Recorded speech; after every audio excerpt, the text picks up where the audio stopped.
ہجومی تشدد میں علیم الدین انصاری کے قتل اور اس معاملے میں گرفتار لوگوں کی رہائی پر خوشی مناتے ہوئے اس وقت کے مرکزی وزیر جینت سنہا کا ملزموں کا استقبال کرنے کی وجہ سے خبروں میں رہے جھارکھنڈ کے رام گڑھ میں قومی یکجہتی کی انوکھی مثال دیکھنے کو ملی۔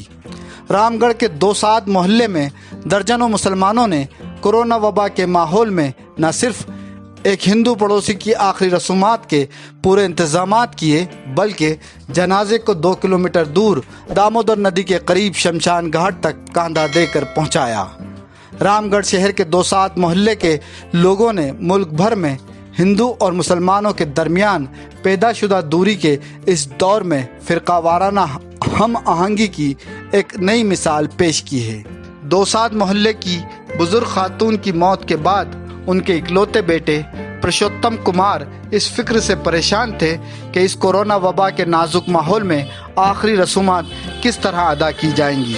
اپنے سماج اور آس پاس کے رہنے والے ہندو لوگوں سے انہوں نے مدد کی درخواست کی، لیکن کورونا کی وجہ سے پڑوس کے سبھی خاندانوں نے آخری رسومات میں شامل ہونے سے انکار کر دیا۔ اس کے بعد پرشوتم نے مسلم سماج کے لوگوں سے مدد کی درخواست کی۔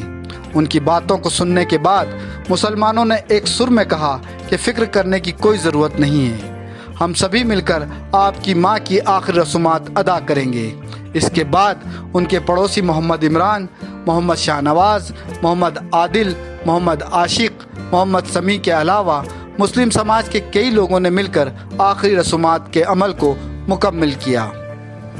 آخری رسومات ادا کرنے کے بعد پڑوسی مسلمانوں نے کہا کہ انسانیت کے رشتوں میں مذہب کبھی آڑے نہیں آتا ہے۔ مسلم نوجوانوں نے کہا کہ ہم نے وہی کیا جو کرنا چاہیے تھا۔